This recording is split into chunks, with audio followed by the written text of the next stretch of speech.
Bonjour et bienvenue à Belles Lettres, votre magazine qui reçoit pour vous Monsieur Our Hassani, assistant à la faculté de droit de l'Université de Kinshasa, consultant juridique et chercheur en droit du patrimoine culturel. Avec lui, je vais m'entretenir autour du thème promotion et protection du patrimoine culturel congolais. Découvrez mon invité à travers cet élément. Licencié en droit de l'Université de Kinshasa, Our Hassani Moutentou est un passionné des lettres et culture. Assistant à la faculté de droit du patrimoine culturel, il mène principalement de recherches sur les patrimoines culturels congolais, notamment la promotion et la protection des œuvres culturelles et la lutte contre leur trafic, ce qui passe aussi par les études sur la restitution des biens culturels. Il est consultant juridique et chercheur associé à Saber Consultancy, une société civile spécialisée en droit du patrimoine culturel et dans l'expertise d'œuvres d'art traditionnelles et ou contemporaines. Chers amoureux de la littérature, comme annoncé, aujourd'hui je reçois pour vous Monsieur Our Hassani, assistant à la faculté de droit de l'Université de Kinshasa, consultant juridique et chercheur en droit du patrimoine culturel.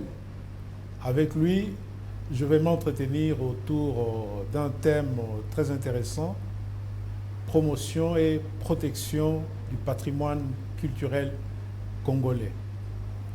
Bonjour, monsieur. Bonjour, Hassani. monsieur Laurent.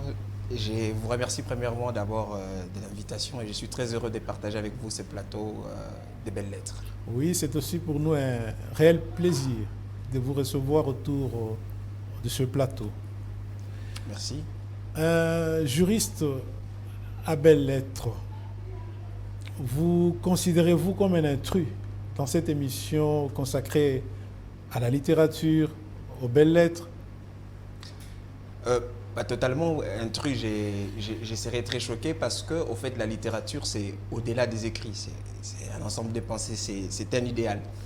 Et il faut dire également qu'en tant que chercheur, j'ai produit des articles scientifiques et des ouvrages.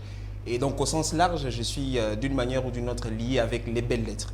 Peut-être pas avec la littérature au sens strict, mais d'une manière ou d'une autre, je suis quand même là et je vous remercie déjà une fois de plus de m'avoir invité. Ok. Comment êtes-vous arrivé à vous intéresser à la culture au point de consacrer vos recherches au patrimoine culturel congolais? C'est une question très intéressante, au fait, parce que cette question nous pousse à reconsidérer même la question de la culture. Parce qu'aujourd'hui, si vous demandez à un Congolais lambda, qu'est-ce que c'est la culture? Il va limiter la culture peut-être au chant, peut-être à des artistes et musiciens, alors que la culture va au-delà. Ok. Mais bon, d'où est parti pour cet intérêt pour moi de la littérature? C'est que c'est parti d'abord d'un constat, c'est-à-dire que j'ai toujours été d'abord quelqu'un qui est très attaché à l'histoire, au passé. Et comme peuple, ou bien comme un membre, ou j'allais dire un élément de la population, je me suis questionné, je me suis dit, mais quelles sont mes origines en fait? C'est un problème qui se pose partout, on ne sait pas dire d'où vient le Congolais, où en est-il et où va-t-il? Et cette question m'a permis de questionner en fait ce qu'on peut appeler les biens culturels. C'est-à-dire que je suis allé au musée pour interroger l'histoire, pour savoir d'où étions-nous partis, où en sommes-nous et où allons-nous. Et donc c'est quelque peu de cet amour pour les arts et on va dire ces constats-là, cette curiosité des chercheurs de savoir mais qui sommes-nous, qu'est parti en fait cet amour pour la culture et on va dire pour les biens culturels précisément. Ok, vous avez parlé de biens culturels. Pouvez-vous nous définir qu'est-ce qu'un bien, la signification d'un bien culturel? Voilà, merci beaucoup, c'est une question très légitime. Alors, il y a beaucoup de définitions. Moi, je suis juriste et je prendrai la définition que donne la loi. C'est-à-dire qu'il y a d'abord la loi de 71, la loi portant justement protection des biens culturels, qui définit les biens culturels.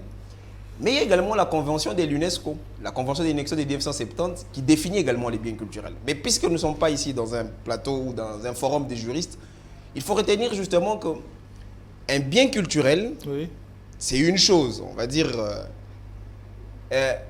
c'est une œuvre d'art qui est sous un régime de droit public, on va dire, qui est protégée, n'est-ce pas, publiquement, mais qui a un lien étroit, soit avec l'histoire, soit avec...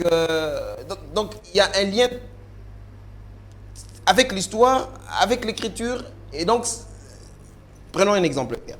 Oui. Lorsque vous allez au musée, vous rencontrez des œuvres d'art.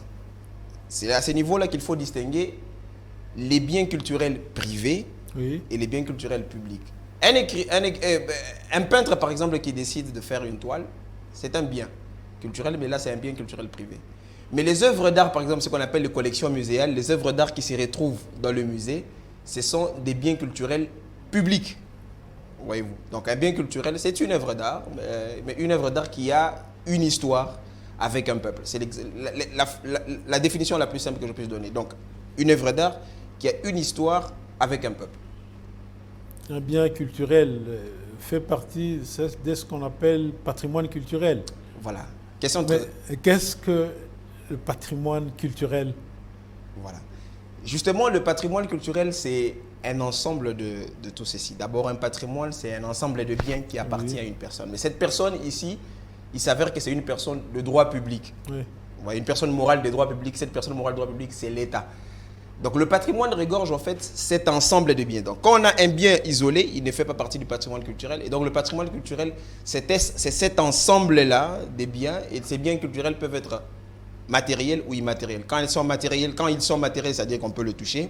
Et quand ils sont immatériels, on ne peut pas les toucher. Et donc, le patrimoine culturel, c'est cet ensemble-là. Et ce sont des définitions comme ça pratiques que je donne qui, parfois... mais qui semble un peu plus clair et perspective. Ok, mais de quoi est composé le patrimoine culturel congolais? Voilà, merci, très belle question.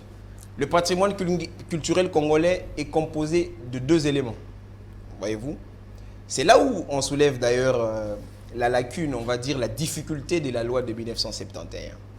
La loi de 1971 ne considère que les biens culturels matériels. Alors que, rappelez-vous qu'on a parlé qu'il existe également des biens culturels immatériels. C'est là où on parle de la répartition bipartite des biens culturels, donc en deux catégories. Oui. Alors dans les biens culturels matériels, on distingue encore deux sous-catégories. On a les biens culturels meubles, Oui. et on a les biens culturels immeubles. Immeuble. Vous voyez par exemple la maison de notre artiste Papa Wemba a été classée comme étant un bien culturel immeuble, voyez-vous. Et puis on distingue les biens culturels meubles. Donc le patrimoine culturel congolais à ce jour, n'est-ce pas, est constitué des biens culturels matériels meubles et des biens culturels matériels immeubles. Sans tenir compte de l'évolution normative au niveau international où on parle également des biens culturels immatériels et tout ce qui s'en suit. Ok. Quel diagnostic posez-vous sur la situation infrastructurelle dans le secteur culturel au Congo? Voilà, une question qui est très pertinente parce que, au fait, cette question est intimement liée avec une autre question, peut-être que nous aurons le temps de l'aborder. C'est la question de la restitution du patrimoine culturel congolais spolié. Oui, ça viendra. Ça viendra. Oui. Mais maintenant, regardez. Quand on parle de la question du bien culturel, il nous vient à l'esprit deux principales questions. Sous-questions, j'allais dire. Il y a d'abord la question de la promotion du patrimoine culturel et la question de la protection. Laissons un peu la protection, revenons sur la promotion. Promouvoir un bien culturel, c'est naturellement le conserver. Ouais. C'est-à-dire le conserver. Alors la question de la conservation nous renvoie justement à la question infrastructurelle. Est-ce que l'État congolais dispose des infrastructures? Parce qu'aujourd'hui, c'est vrai, tout le monde crie à la restitution des biens culturels, mais est-ce que le peu de biens que nous avons déjà, nous les conservons? Okay. On peut aujourd'hui saluer à juste titre la coopération internationale qui a abouti à l'érection d'un musée national de la RDC qui répond aux normes, mais les bilans restent macabres parce que les biens culturels ne sont pas qu'ici à Kinshasa. Parce qu'allez-y même au Mont Galiema ici, vous allez voir dans quel état sont conservés les biens. Et ce qui favorise la mauvaise conservation, favorise justement les trafics, leur trafic et leur vol et leur spoliation. Et donc les bilans, c'est vrai qu'à ces jours, les bilans, il est mitigé parce que l'État congolais ne consacre pas, on va parler de la question de la politique culturelle, elle n'a pas une politique culturelle, et la politique culturelle devait prendre justement la question des infrastructures. Et qui dit infrastructure parle aussi du personnel de conservation, et là on aura le temps de parler quand on va aborder la question de la restitution. Quelle est l'importance du patrimoine culturel? Voilà. Dans ma définition, que je vais qualifier ici d'approximative parce qu'il y a une définition légale, oui. Je vous disais tout à l'heure que les biens culturels est totalement lié ou intimement lié avec la question, avec l'histoire, le passé. Alors, ça répond catégoriquement, j'allais dire totalement à votre question, parce que le patrimoine culturel, il a plutôt une fonction historique, c'est-à-dire une fonction d'identification. C'est là où je parle dans un article on aura le temps d'en parler, de la crise identitaire, c'est-à-dire qu'en tant que peuple, on ne sait pas s'identifier. Alors, le patrimoine culturel joue naturellement ces rôles-là, c'est-à-dire que c'est l'ensemble des biens auxquels des populations s'identifient. Et donc, à ce titre-là, vous comprenez qu'elle a une fonction plutôt historique. On va dire éminemment historique, mais elle peut jouer aussi également une fonction commerciale lorsqu'on va parler des transits des biens culturels. Ça peut également être une source de recettes. Est-ce que les peuples africains sont conscients de la nécessité de sauvegarder le patrimoine culturel? Très belle question. Je dirais d'emblée non. Parce qu'en fait, la question des biens culturels est intimement liée avec la question de la colonisation. Lorsque les colons viennent en Afrique, dans leur slogan, la première des choses, parce qu'en fait, la différence avec les autres biens culturels, c'est que les biens culturels africains, particulièrement les biens culturels congolais, sont des biens, en fait, c'était des objets de culte. Oui. Vous voyez. Alors, lorsque les colons arrivent, on va prendre carrément les discours de Léopold II, ils ont en fait incité la population à se dédouaner de leurs objets de culte pour leur imposer une religion. Ce qui veut dire que, en partant de l'époque précoloniale, coloniale jusqu'à ces jours, la population a toujours eu, on va dire, un certain éloignement avec la question des biens culturels. Parce qu'en fait, il suffit de mettre juste un masque chez vous à la maison, on vous dira que vous êtes un homme de sciences occultes. Oui. Et donc, les populations africaines ne comprennent pas la nécessité de protéger les biens culturels parce qu'en fait, ils sont toujours dans la conception. Ce n'est pas tout. C'est vrai qu'il y a certains biens culturels, mais tous les œuvres d'art, tous les biens culturels n'ont pas été des objets de culte. Nous avons par exemple la statue Sukumbala, de l'ancêtre Sukumbala, qui avait fait d'ailleurs l'objet d'un trafic, qui a été retrouvé maintenant exposé au Musée national de la RDC. C'était un objet de culte, voyez-vous. Mais il y a d'autres œuvres d'art qui ne sont pas forcément des objets de culte. Et en tant que peuple, je crois que c'est un appel que je fais également, on devrait se réapproprier nos œuvres d'art, nos biens culturels, parce qu'en fait, je l'ai dit dans un texte plutôt littéraire, c'est-à-dire que nos biens spoliés sont une partie de nous. C'est-à-dire que c'est comme si on nous avait amputé un membre de notre corps. Et donc, la population africaine ne comprend encore pas la nécessité, premièrement, parce qu'il y a d'abord un blocage, on va dire, spirituel, religieux, en fait, du point de vue des religions. Mais l'autre chose, c'est que l'État lui-même ne promeut pas l'activité culturelle, notamment en créant des bonnes infrastructures. Parce que lorsque vous lisez la convention de l'UNESCO, parmi les obligations qui sont faites aux États, il y a l'obligation d'éducation. On va dire ça comme ça, éducation, sensibilisation. En fait, c'est à l'État que revient, au travers de son ministère de la Culture et Arts, que revient justement cette mission-là de sensibiliser sur la nécessité de promouvoir et de protéger. Le principal gardien des œuvres d'art devrait être la population et les citoyens. Et donc, voilà. Est-ce qu'une œuvre d'art exerce une certaine influence sur l'homme pour qu'on y attache beaucoup d'importance? Justement, c'est-à-dire que en tant qu'humain, il y a des questions qu'on se pose, des questions existentielles en fait, qu'on se pose, Monsieur Laurent. C'est-à-dire qu'on a besoin de savoir qui on est en fait, d'où l'on vient, où l'on va. Oui. Et ce sont des questions parce que l'homme ne vit pas toutes les époques. C'est-à-dire que il y a des phénomènes qui se posent aujourd'hui que pour que nous le comprenions, il faudrait que nous rentrions dans le passé. Et donc, cette fonction historique, elle est plutôt également culturelle. Elle va au-delà de la simple formalité d'information. Il existait un peuple qui a fait ceci, qui a fait cela. C'est au fait un lien d'attachement un peu comme la citoyenneté qu'on a envers un État, quand on se réclame comme Congolais. Donc, vous voyez. Donc, elle peut exercer en ce sens-là, on va dire, un certain pouvoir, entre guillemets. Ok. Quel rapport faites-vous entre les arts, la mentalité et la spiritualité en Afrique? Ah, ok. Très belle question. Les arts, la mentalité... vous avez dit les arts, la mentalité? La mentalité, la spiritualité. Et la spiritualité. Oui. Je crois que je répondais à cette question, mais je vais y revenir. C'est que les œuvres d'art, on va dire les biens culturels africains, à la base, c'était des objets de culte. Donc, il y a une certaine force spirituelle qui est cachée. D'ailleurs, c'était ça même l'objectif des colons, hein, l'objectif caché. C'était de s'approprier de nos forces pour renforcer les leurs. Et c'est comme ça qu'il y a ce qu'on appelle dans le jargon du jargon culturel l'art noir. Oui. Alors, c'est vrai qu'il y a un rapport de convergence, mais également il y a un rapport de divergence. Ça veut dire quoi? Regardez le schéma. Spiritualité influe sur bien culturel et bien culturel influe sur la mentalité. Qu'est-ce que je vais dire? Ça peut être un peu plus compliqué, je ne suis pas si philosophe que ça. Mais j'allais dire ceci.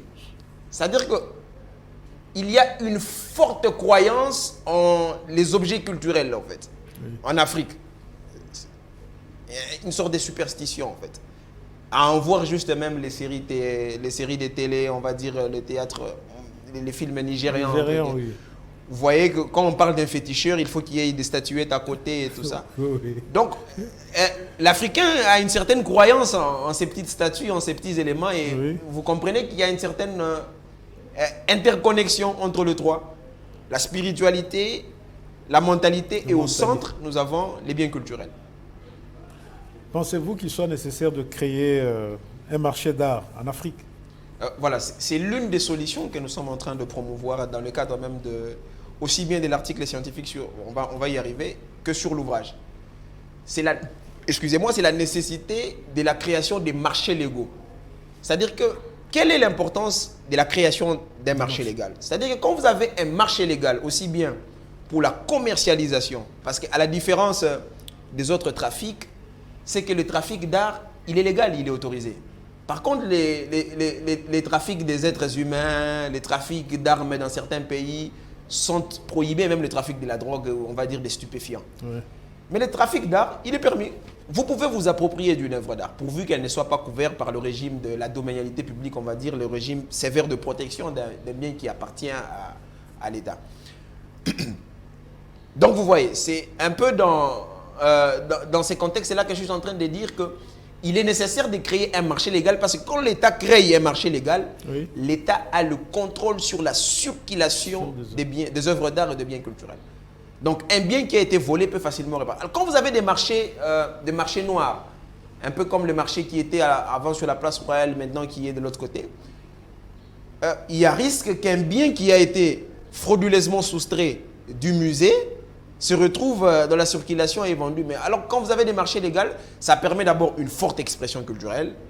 Et on a un lieu sûr d'appropriation des biens parce qu'on sait faire le contrôle. On a un lieu sûr de commercialisation. Oui. Et donc, on a... Et même l'État peut se faire des recettes là-dedans parce qu'il a un marché, il peut imposer des autorisations administratives de sorte à pouvoir renflouer les caisses. Et donc, il y a une nécessité aujourd'hui en Afrique de créer des marchés légaux plutôt que de laisser le marché noir. Aujourd'hui, on parle aussi du trafic illicite des œuvres d'art, des biens culturels sur Internet. Oui. Et donc, il faudrait que l'État reprenne la main et contrôle cela. Ces derniers temps, on parle de la restitution par les pays européens de biens culturels aux pays africains. Qu'est-ce qui a déclenché ce processus de restitution? Merci beaucoup. Très belle question. Avant d'y arriver, il faut préciser une chose. Parce qu'on se posera la question. Oui. comment ces biens, parce que qui prétendument être des biens africains, se sont retrouvés en Europe. Oui. Et repréciser une autre chose, c'est que les gens ont toujours l'impression ont la fausse impression que le patrimoine culturel congolais ne se retrouverait qu'en Belgique, alors que vous avez beaucoup de pays, en France par exemple, c'est un peu partout dans toute l'Europe. Alors il y a ceci, c'est qu'il faut distinguer le régime. Il y a des biens qui ont été spoliés, c'est-à-dire des biens qui ont été ravis des forces, qui ont été volés comme ça, oui, lors de la colonisation. C'est-à-dire qu'on a arraché les objets des cultes et ces biens étaient par exemple exposés en Europe et ça fait partie du 80% on va dire d'ailleurs des musées européens. Là on parle des biens spoliés. Mais il y a des biens qui sont l'objet du trafic illicite des biens culturels. Alors c'est quoi un trafic illicite? La convention de l'UNESCO vous dit qu'il y a trafic illicite quand il y a acquisition, importation, exportation ou transfert des propriétés illicites d'un bien culturel. C'est-à-dire que vous achetez un bien culturel de façon illicite, vous importez un bien culturel de façon illicite, vous l'exportez de façon illicite, attention, vous êtes dans le trafic illicite. Le trafic illicite n'a rien à voir avec le vol d'un bien culturel. On peut voler un bien culturel, c'est dans le cadre par exemple de la spoliation, oui, mais le trafic c'est par rapport à l'importation et l'exportation. Pourquoi je dis ceci? Parce qu'il y a des normes d'importation et des normes d'exportation. Lorsque vous allez par exemple au secrétariat du ministère de la Culture et Arts, on vous dit, à partir de 2 œuvres d'art, 3 œuvres d'art, 4, je crois, si je ne me trompe pas, 2 œuvres d'art, vous pouvez l'exporter sans autorisation. Mais à partir de 5 œuvres d'art, on vous dit, attention, il faut obtenir ici chez nous une autorisation pour l'exporter. Alors quand vous les faites oui, sans l'autorisation, et c'est à ce moment-là qu'on parle du trafic illicite. Alors comment les œuvres d'art congolais se sont retrouvées là-bas? Oui. Et on vous a parlé de l'époque coloniale où le colon ramassait tout et l'emportait chez lui. Mais il y a aussi une période étrange où le président Mobutu, lorsqu'il recevait, on va dire, les autres personnalités, ses invités des marques, oui, il n'épuisait pas ailleurs que chez nous, ici au Mont Galliema. Vous voyez, on emballe un colis d'une œuvre d'art et les œuvres d'art se sont retrouvées comme ça à l'étranger. Au-delà du fait qu'il y a eu trafic illicite dans notre temps. C'est-à-dire que plusieurs personnes se sont arrangées à soustraire les biens culturels comme ils n'étaient pas bien conservés, une autre fois la question des infrastructures, et les faire passer par des canaux non contrôlables et non réguliers. Alors, un élément, c'est-à-dire qu'à l'époque, on avait les agents du ministère un peu partout dans toutes les frontières. Mais lorsque Mouzé arrive, j'allais dire, le feu président Laurent Désiré Kabila arrive, il demande à ce qu'il y ait un certain relâchement. Donc on a chassé un peu, chassé entre guillemets tous ces gens. Et c'est pendant cette période que les gens ont profité pour sortir des œuvres d'art, des biens culturels et comme ça. Alors, qu'est-ce qui a déclenché, pour revenir à votre question, justement, oui, le processus des restitutions? C'est parti d'abord des ras-de-bol. Les Africains se sont finalement réveillés pour dire, mais tiens, nous payons cher en Europe pour finalement aller voir des œuvres d'art qui nous appartiennent. Okay. Vous voyez, alors il y a eu un mouvement des écrivains, un peu comme à l'époque avec les années-lumière et tout ce qui s'ensuit par rapport à la négritude. Les gens se sont révoltés, des penseurs, des chercheurs se sont révoltés. Après, il y a eu également une force politique, c'est-à-dire qu'on n'a pas politisé cette affaire, mais on a porté cette affaire du haut de la tribune politique. Ce qui fait que les chefs d'État ont commencé à se prononcer, les ministres. Mais je pense plutôt que la question, par exemple pour le cas de la Belgique, j'allais dire pour le cas de la RDC avec ses partenaires, la Belgique et la France, c'est parti de la promesse, justement, après la pression et le lobbying des organisations et on va dire les institutions étatiques. C'est parti d'un discours d'ailleurs du chef de l'État français qui avait promis justement la question de restituer ses œuvres d'art et tout ça. Mais il a demandé lorsqu'il est rentré en France, je crois que c'était dans un des pays africains, lorsqu'il est rentré en France, il a nommé des acteurs qui devaient faire un rapport commandé ou commandité. Et je me souviens d'ailleurs, il y avait des éminents intellectuels comme, je crois, Felwar Sarr et tout, qui ont produit un rapport qui avait, la première question c'était l'identification du patrimoine africain. Africain, oui. Aussi bien en France et tout ça. Et donc c'est parti de là, c'est parti d'abord d'un mouvement des penseurs, d'un ras-le-bol, et puis on a porté cette question du haut de la tribune. Et cette question de plus en plus prend de l'ampleur parce que finalement, il faudrait que ces biens reviennent ici en Afrique pour que l'on s'approprie et que finalement que l'Afrique apprenne à conserver. Parce que cette question est portée même du point de vue régional avec l'agenda de l'Union africaine 2063 où on parle de créer un musée. Donc la question est portée par tout le monde et par les acteurs africains, panafricains et les acteurs nationaux au niveau international, de sorte à ce que... Alors le président Félix, lorsqu'il arrive également, relance la question avec ses partenaires, son partenaire belge. Et voilà un peu où se pose la question. Et la Belgique, on va dire, a posé des actes assez concrets, oui, allant dans le sens, par exemple, de déterminer les régimes juridiques. Parce qu'attention, lorsque certains biens culturels arrivent en France par voie légale, c'est-à-dire que parfois, ce sont des biens acquis, c'est-à-dire que... Légalement acquis. Oui. Et il y a encore un autre phénomène que j'ai oublié, c'est-à-dire que le musée, dans l'une de ses missions, peut exporter quelques-uns, mais attention, à titre provisoire, quelques-unes de ses œuvres oui, à l'étranger pour exposition. Et il s'est fait que, dans la majorité des cas, lorsque les musées congolais essayaient d'aller exporter à l'étranger, certains biens restaient là-bas sans faire les suivis et tout ça. Alors, il y a des biens, par exemple, qui ont été à l'occasion des partenariats comme ça, légalement acquis. Alors, le législateur belge a eu quand même la souplesse de distinguer les régimes juridiques, selon qu'il s'agit des biens spoliés, des biens légalement acquis. Parce qu'un bien légalement acquis, oui, maintenant, qui est exposé au musée, attention, je reviens au même principe, le principe de la domanialité publique, qui veut dire que le bien est indisponible, c'est-à-dire quand il est indisponible, il est intransmissible, il est insaisissable. Parce qu'il fait partie de la collection publique. Maintenant, là, il y a beaucoup de mécanismes qu'il faut analyser, comment sortir un bien du domaine public de l'État et voir dans quelle mesure... parce qu'attention, la question de la restitution va au-delà de la simple technicité. C'est-à-dire que de se dire, bon, on va prendre des œuvres d'art, on rentre avec en Afrique. C'est vrai que le débat sur la conservation se pose en aval. Mais en amont, il y a un vrai débat, c'est la question de savoir, mais comment vous faites en fait pour sortir certains biens de leur régime juridique pour, oui, que vous puissiez le réacquérir et tout ça. Et donc voilà un peu l'état de la question.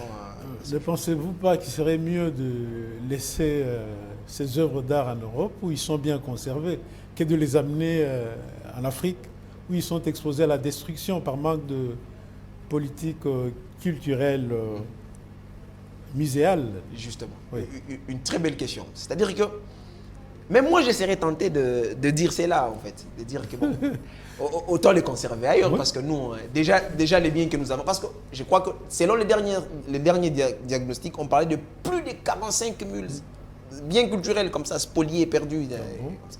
Et aujourd'hui, avec l'aide de l'Interpol et tous les services partenaires de l'État congolais, notamment l'UNESCO, qui a plutôt une fonction technique, qui apporte un conseil technique, on essaye d'identifier. Il y a un travail d'identification qu'il faut faire d'abord. Identifier les biens qui ont été spoliés, qui appartiennent. Alors, est-ce qu'il faudrait les laisser à l'étranger? Oui. Qu'ils gardent pour nous. Qu'ils gardent pour nous, mais c'est comme si on disait, écoutez, vous n'avez pas chez vous un parking. Oui. Venez chez vous. Venez quand même amener de l'autre côté, alors que vous savez que chez les voisins, ils ont des enfants qui sont turbulents. Donc, d'un moment à l'autre, vous allez voir, c'est une brique qui est sur votre pare-brise et c'est tout un problème. Qu'est-ce que je veux dire par là? Ce que je veux dire, c'est que, en fait, c'est les conditions dans lesquelles ces biens se sont retrouvés à l'étranger qui doivent plutôt nous préoccuper que le simple fait de la conservation à l'étranger. C'est-à-dire que, en fait, j'y reviens, c'est une partie de nous qui est toujours à l'étranger. Et on doit plutôt se réapproprier de cette partie de nous. Alors, je crois que plutôt le gouvernement africain devrait plutôt s'investir dans le cadre de la construction des infrastructures, dans la multiplication des partenariats, de sorte à pouvoir acquérir ces biens. Alors, s'ils ne sont pas prêts, c'était d'ailleurs, je crois, que c'est l'une des décisions politiques de la France, on va voir, cette restitution va se faire par palier, ça ne se fera pas de façon intégrale. On va voir qu'est-ce qui peut être fait maintenant. Parce qu'imaginez qu'on vous remette le 80% de vos autres. Déjà, ceux qui sont ici, on n'a plus de place pour les conserver. Et qu'est-ce que vous faites? Oui. Donc, une vraie politique culturelle. La politique culturelle va au-delà des infrastructures, malgré que les infrastructures, c'est le point focus, les points focaux. C'est-à-dire qu'il faut également diversifier également le centre de conservation. On ne peut pas comprendre que dans une ville comme Kinshasa, on avait d'abord, avant qu'un seul musée, un centre de conservation. Maintenant, on en a deux avec le musée national de la RDC, mais il y a également un musée d'art contemporain au niveau de l'échangeur là-bas, mais ça, c'est l'art contemporain. Nous parlions jusqu'à là des arts traditionnels. Oui. La majorité des arts qui se trouvent, ce sont les arts traditionnels. Et donc, la question de la restitution également, il y a un préalable, et le préalable, c'est la préparation également du cadre juridique au niveau interne, le cadre infrastructurel. Donc, il faudrait beaucoup de courage et beaucoup de volonté politique, beaucoup de sagesse également là-dedans dans la gestion de cette question, voire. Et je crois que l'option plutôt du gouvernement français est plutôt bonne que de faire la restitution par palier. Et pendant cette période, je crois qu'avec beaucoup de volonté politique, on peut construire des infrastructures comme on l'a fait avec le musée national de la RDC et multiples. Parce que la question de la culture est au centre du débat politique au niveau international. Okay. La restitution, est-ce vraiment une nécessité lorsque l'on sait que ces objets n'avaient de valeur que dans le contexte traditionnel où ils étaient destinés à un usage rituel? Est-ce qu'ils ont de la valeur pour nous, Africains d'aujourd'hui? Voilà. Très belle question. Au fait, en d'autres termes, la question ici renvoie au positionnement de l'Africain. Au fait, on va dire au positionnement de l'Africain de ce jour, de l'Africain contemporain par rapport à l'art traditionnel. Un peu comme une sagesse webérienne, on dit est-ce que c'est parce qu'on viole le droit pénal qu'il faudrait arrêter, par exemple? Est-ce que c'est parce qu'on vole qu'il faudrait arrêter d'étudier le droit pénal? C'est un peu dans ces contextes-là. Est-ce que parce qu'il y a du nouveau qu'il faudrait se passer de l'ancien? C'est un peu cette question. Alors, c'est-à-dire que l'art traditionnel perdurera, au fait. Cet art ne s'éteindra pas. Plutôt, il faut envisager une cohabitation avec l'art moderne. Par exemple, la peinture et tout ce qui va. Donc, si vous prenez cette question du point de vue culturel, du point de vue... C'est vrai que vous avez évoqué une question assez importante. Mais écoutez, la majorité d'ailleurs de la société congolaise est superstitieuse. Il y a, d'une manière ou d'une autre, on vous dit que c'est vrai que je peux faire ceci, je suis chrétien, mais dans ma tribu, il faut ceci, cela. C'est-à-dire que même pour l'historien, il faudrait qu'on reparte des repères. Prenez ça comme des repères. C'est-à-dire que quand vous perdez des repères, vous perdez. C'est-à-dire qu'aujourd'hui, les biens culturels, pas aujourd'hui, mais toujours les biens culturels, c'est une boussole. Il y a des pays assez développés comme les États-Unis, mais qui ont toujours conservé, en fait, ce qu'on va appeler, on ne va plus appeler bien culturel dans le cas de cette émission, mais qu'on va appeler ici un élément d'identification culturelle. Et donc, la culture ici, ce n'est pas le chant, ce n'est pas la musique, ce n'est pas la danse, mais la culture ici, c'est plutôt spirituel, et pas spirituel au sens religieux du terme, mais spirituel, c'est par rapport à un attachement à un ensemble de commodus, un ensemble de commodités, un ensemble des modes de vivre. Aujourd'hui, on dit que bon, les Louba ne peuvent pas cohabiter avec tel peuple, mais ce sont des questions qui sont peut-être résolues dans la culture, dans l'appréhension de la culture, et qu'il faudrait reconsidérer dans ce sens-là. Est-ce que le petit peuple trouve son intérêt là-dedans, dans cette question de restitution? Merci. Je dirais d'emblée non. Pourquoi il ne trouve pas d'intérêt? Parce que l'État lui-même visiblement n'y trouve pas d'intérêt. C'est maintenant que l'État s'est réveillé et dit, mais tiens, on se demande, est-ce que c'est une option politique ou bien c'est un effet, au fait, c'est un effet qu'on subit de l'actualité politique des autres pays. C'est-à-dire que c'est l'État qui comprend mieux la question. Et c'est l'État qui est censé sensibiliser. Et encore une fois, je demande à l'État congolais de s'approprier de la Convention de l'UNESCO. Et notamment également de ratifier la Convention de l'INUDROIT de 1995, notamment qui tient compte des aspects pratiques de la restitution. Toutes les questions de la restitution sont débattues dans cette convention-là. Mais vous allez remarquer que on parle de la restitution alors qu'on a un instrument majeur auquel on n'a même pas encore ratifié. Et du point de vue interne, donc c'est là où je reviens à la politique publique. Moi je suis plutôt, on va dire comment, je suis plutôt un juriste anthropologue. Moi je vois plutôt l'homme, l'homme au centre de tout. Voilà. Et donc je fais l'anthropologie juridique. Et donc c'est comme ça que je me dis, attention, n'y allez pas comme ça avec des mesures juridiques. Il faut des mesures de proxylation, on va dire des mesures préventives. C'est le terme que je cherchais. Des mesures préventives, et on va dire, dans ces mesures préventives, il y a ce qu'on appelle les politiques publiques culturelles. Est-ce qu'aujourd'hui, il existe une politique nationale culturelle? Et dans la question de la politique nationale culturelle, on devait prendre en considération la question de la sensibilisation. Attention, promouvoir un patrimoine culturel, je l'avais dit, j'avais dit que lorsqu'on parle du patrimoine culturel, deux questions, la promotion et la protection. C'est-à-dire qu'on doit trouver d'abord son intérêt en ça et pour dire que bon, voilà. Est-ce qu'il faudrait... Aujourd'hui, vous allez voir, c'est juste l'élite qui s'intéresse sur la question de la restitution des biens culturels. Parce que s'il faut revenir dans les passés, on va dire depuis l'Antiquité, la question des arts a toujours été une question noble. Et la noblesse ici n'est pas liée forcément à l'argent, mais c'était des gens cultivés qui aimaient les arts. D'ailleurs, dans les arts, on mettait la littérature, Et donc, la question des arts est parfois une question élitiste. Alors c'est à l'État justement de devoir faire voir à la population et aux citoyens lambda l'importance de la protection et la sauvegarde du patrimoine culturel et de s'intéresser à la question de la restitution. Et justement, une fois de plus, c'est un peu comme la question de la Constitution. On vous dit, les juristes, le bon juriste vous dira que la Constitution, c'est pas une définition en fait technique, c'est l'ensemble des aspirations profondes d'une population.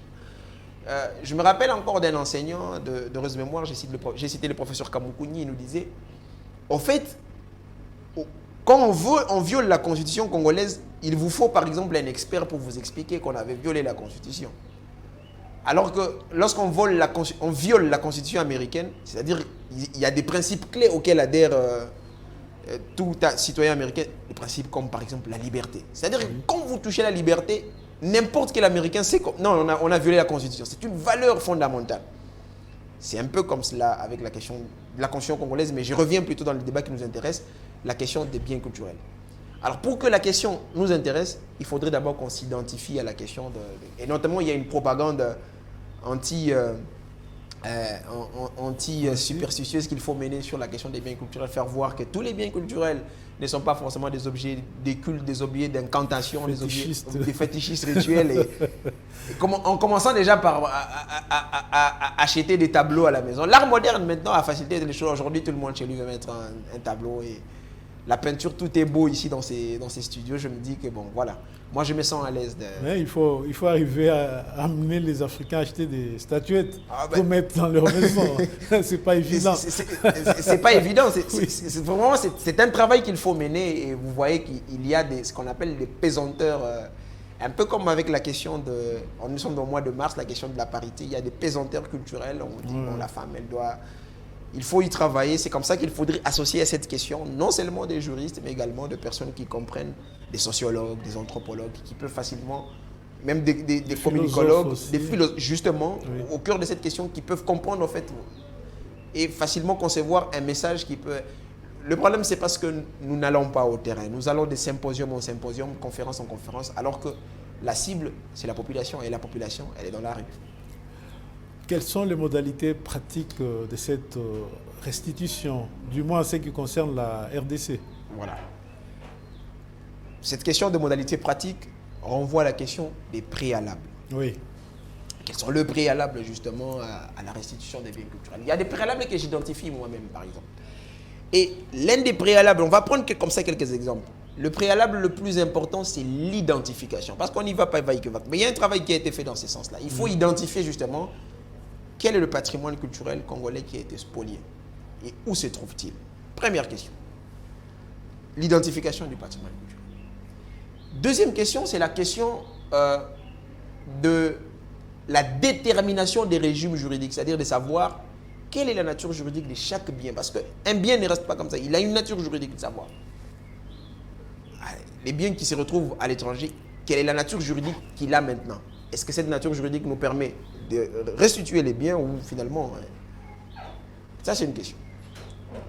L'autre question, l'autre préalable, c'est justement la préparation du cadre juridique. Aujourd'hui, le cadre juridique, il est très moyenâgeux.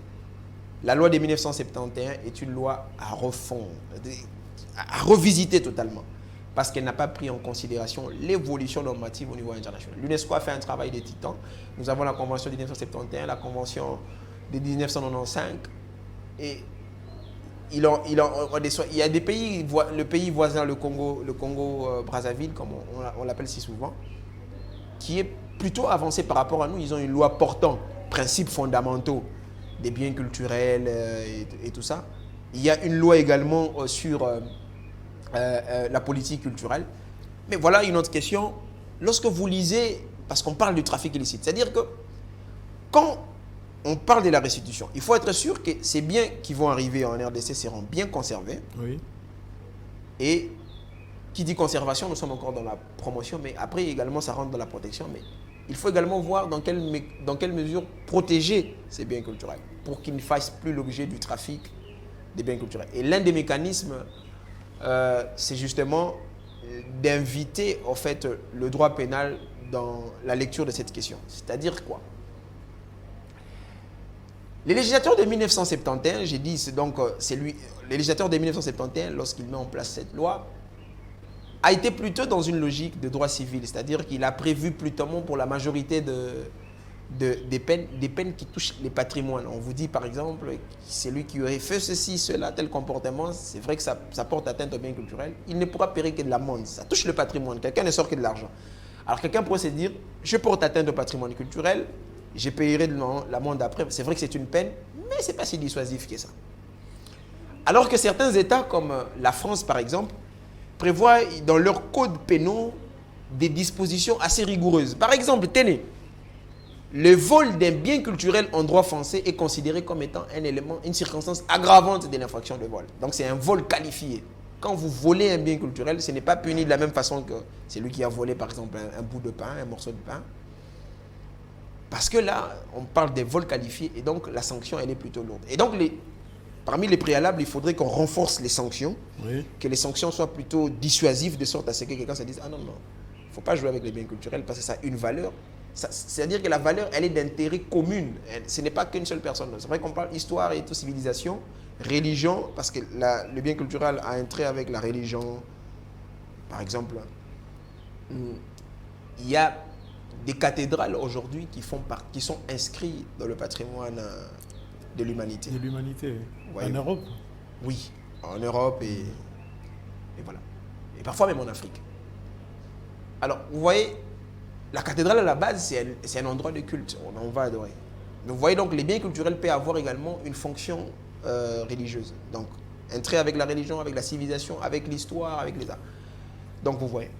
Donc, ce sont là les préalables. Il faut renforcer, par exemple, également créer une école supérieure de formation du personnel des musées, notamment les conservateurs et le personnel de sécurité. Alors, il y a là un code de déontologie, je crois,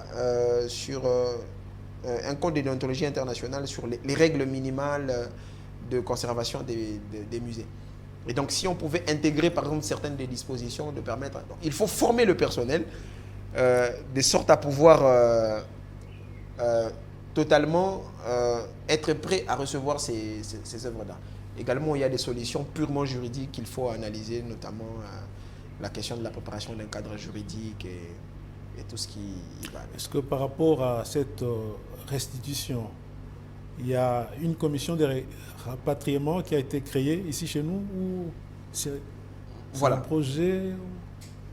Merci beaucoup. Jusqu'à la limite, à la minute où je parle, oui. À ma connaissance, il n'y a pas encore de commission dans ce sens-là. Mais le président de la République, lors d'un conseil des ministres, a annoncé la création imminente d'une commission qui sera chargée justement du rapatriement du patrimoine culturel congolais spolié. Et jusqu'à ce jour, on attend toujours non seulement un acte juridique qui va fixer le cadre organique, c'est-à-dire l'organisation, le fonctionnement de cette institution. Également un acte administratif qui va nommer individuellement ou collectivement les animateurs de cette commission. Mais quels sont les défis de cette commission? Les défis de cette commission, nous les avons justement soulevés tout au long de ce parcours avec vous. Mais le défi le plus important, moi je crois que serait de multiplier notamment le partenariat, de sorte à mener une démarche avant-gardiste. C'est-à-dire que ça ne soit pas un effet de surprise. Vous pouvez bien négocier. Vous négociez au niveau... vous arrivez sur place, vous identifiez quels sont les biens, vous négociez, on vous dit d'accord, on vous cède. Mais après, qu'est-ce que vous faites? Il faut de la logistique, beaucoup de moyens pour peut-être affréter un avion, pour pouvoir rapatrier parfois le bateau, un conteneur. Donc, il y a beaucoup de défis et ces défis demandent l'affectation de beaucoup de moyens et de ressources. Donc, il y a une commission qui est encore embryonnaire, on va dire. Ok. Est-ce que par rapport à cette restitution, il y a eu contact entre les autorités congolaises et les autorités concernées en Europe? Merci beaucoup. Le contact, il est permanent. Parce que, attention, quel est l'organe qui gère le patrimoine culturel congolais? Oui. Vous voyez, il y a un organe, il y a l'Institut des musées nationaux congolais, l'IMNC, à la tête qui est un directeur général. Voilà. Et leur siège, je crois que c'est au Mont-Galiema. C'est cet institut-là qui gère le patrimoine culturel congolais. Vous voyez. Les musées ne sont que des centres de conservation. Vous pensez que c'est elle qui doit entrer en contact avec... Voilà, c'est elle qui, naturellement, parce que dans cette commission, naturellement, les animateurs de cette structure doivent se retrouver. Voilà. Alors, elle a toujours mené un contact permanent. Parce que la question des biens culturels est plus vieille, est aussi vieille pas que l'humanité cette fois-ci, mais ici, elle est aussi vieille que j'allais dire, l'indépendance de la République du Congo. Donc, voyez-vous, et donc, il y a toujours comme ça des experts qui sont allés. Parfois, lorsqu'il y a, par exemple, l'Interpol signale parfois qu'on a détecté un bien qui appartiendrait au patrimoine culturel congolais, et parfois, comme ça, le directeur général, à défaut de se présenter personnellement, délègue certains experts qui vont. Donc, le contact, d'abord, il faut retenir que le contact est permanent. Maintenant, au niveau politique, est-ce qu'il y a un contact qui est mené, parce que le niveau politique, la personne qui engage notamment le secteur culturel, c'est le ministère des Cultures et Arts. Aujourd'hui, ministère Culture et Arts et Patrimoine. Patrimoine, oui. Alors, à ma connaissance, je ne connais pas un contact direct qui a été établi avec... mais je sais que, comme toujours, on a toujours des gens qui nous précèdent, des experts qui nous précèdent, certainement que les autorités politiques ne viendront que pour sceller cette question et prendre des options et lever des options politiques. Mais du fait que cette question est généralement, et on va dire très récemment, débattue au niveau du Conseil des ministres, ça prouve que, voilà, par des canaux officieux ou officiels, même par des échanges épistolaires, par les canaux officiels, notamment les ministères des Affaires étrangères, et voilà, c'est que nous pensons qu'il y a un contact qui est établi d'une manière ou d'une autre. Okay. Quels sont finalement les enjeux autour de cette restitution-là? Voilà. J'apprécie déjà la teneur de vos questions parce qu'elles sont interconnectées. C'est-à-dire que les enjeux sont pluriels. Il y a beaucoup d'enjeux autour de la question de la restitution des biens culturels et tout ça. L'enjeu majeur, c'est l'enjeu logistique. Comment vous faites pour repatrier?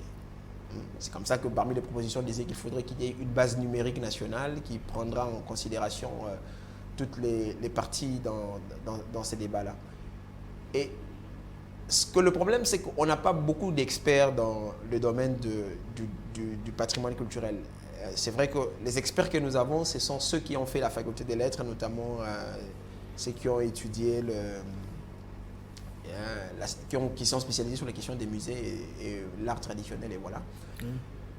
Mais on n'a pas des questions, on n'a vraiment pas, parce qu'aujourd'hui, quand on veut devenir expert sur la question, on va à l'université je crois, d'Alexandrie, en Égypte. C'est Dar Senghor, Alexandrie. Et donc, ça veut dire que le premier défi, c'est celui-là. On n'a pas beaucoup d'experts sur la question. On a à la limite des gens qui bricolent, en fait. Un peu comme on dit souvent les juristes ne savent pas tout, mais il connaît un peu du tout. Donc vous voyez, premier défi justement, c'est de qualifier un personnel. C'est-à-dire qu'on doit avoir une unité au fait de réflexion là-dessus. Voilà. C'est comme ça que je salue les efforts consentis par notre centre de recherche, on va dire cabinet de conseil, Saber Consultancy. Parce qu'au fait, cette question est plutôt transversale, parce qu'elle touche aussi aux questions de la propriété intellectuelle la propriété intellectuelle, et voyez-vous, pour les questions qui regardent les biens culturels privés.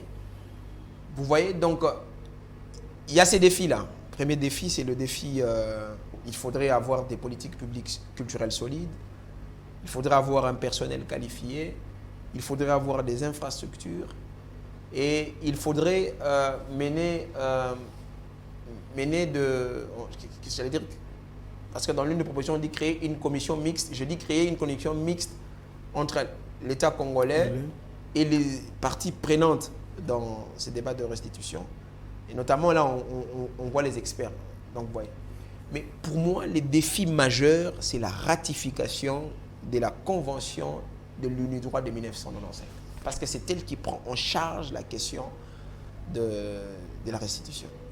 Et je ne cesserai de le rappeler, c'est que la nouvelle loi doit prendre en compte, parce que le patrimoine culturel ne se limite pas qu'au patrimoine culturel matériel. Il y a des patrimoines culturels immatériels. Oui. Aujourd'hui, par exemple, les langues nationales ne sont pas protégées.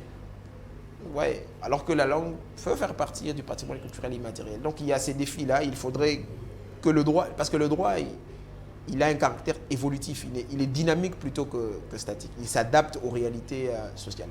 Et les réalités sociales sont telles qu'il faudrait que les législateurs fassent son travail, les gouvernements également fassent le leur, et que tous les acteurs également s'imprègnent de la question de sorte à pouvoir... Ok, là nous tendons vers la fin de notre émission. Avez-vous en vue quelques publications? Voilà, merci. Oui, nous avons en vue 2 publications. D'abord, un article scientifique qui est intitulé « La spécification des atteintes contre les biens culturels ». Voyez-vous, c'est une question assez importante, je l'ai évoqué, je vais dire. Il faudrait qu'on spécifie les infractions liées, c'est-à-dire les atteintes liées aux biens culturels. Et dans cette spécification, ce que je propose, je me dis ceci. Puisque le trafic illicite égale importation, exportation, transfert des propriétés illicites, on devrait avoir une catégorisation des infractions dans ces sens. Des infractions qui sont liées à l'importation illicite, oui, des infractions qui sont liées à l'exportation illicite et les infractions qui sont liées au transfert des propriétés, on va dire la commercialisation illicite des biens culturels. Donc, vous voyez, c'est un peu ça la philosophie de cet article. Cet article scientifique sera publié dans une revue générale de droit d'une université congolaise. Et on a, voilà, un précis, il y a un ouvrage également qui est en phase de finissage, qui pourra peut-être paraître d'ici décembre de l'année en cours. Oui. C'est le précis du droit du patrimoine culturel, mais attention, ce sera en 2 tomes. Le premier tome, c'est le patrimoine culturel matériel ou bien mobilier. Parce qu'on parle du droit du patrimoine culturel. On va prendre les premières parties, les droits du patrimoine culturel matériel, mais meubles cette fois-ci. On va d'abord prendre les meubles. On va prendre meubles comme immeubles dedans. Mais d'abord, patrimoine culturel matériel. Oui. Ouais. Le deuxième tome prendra maintenant le patrimoine culturel immatériel. Ouais. Alors, c'est dans ces contextes-là que nous sommes en train de réfléchir, nous sommes en train de créer une dynamique autour de nous, de sorte à donner un outil. Parce que le problème, c'est celui-là, lorsqu'on veut s'élancer dans les domaines, on n'a vraiment pas un repère. Hein, d'où part, quelles sont les sources du droit du patrimoine culturel? Est-ce un droit autonome? Et quelle est la finalité de ce droit-là? Et donc, vous voyez que les questions sont plutôt plurielles. Vous avez vu au cours de l'émission combien les interrogations sont abondantes. Et donc, c'est dans ces 2 perspectives-là, scripturales, que s'inscrivent notamment notre question. Là, nous sommes à la fin de notre entretien. Mais que pensez-vous de l'émission Belles Lettres? Voilà, une question qui me met très à l'aise, un atterrissage assez satisfaisant. Tout à l'heure, j'étais en train de dire que j'apprécie d'abord le cadre esthétique. Et donc, je vous félicite pour cette émission.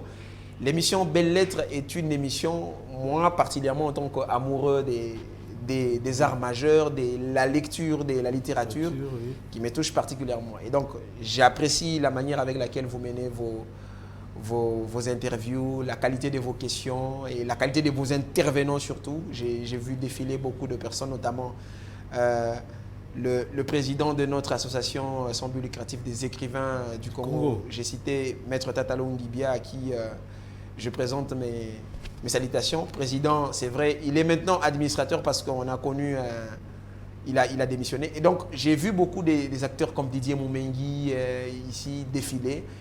Et je vous jette beaucoup de fleurs et je souhaite beaucoup de succès à cette émission et que vous continuez à percer comme une étoile filante.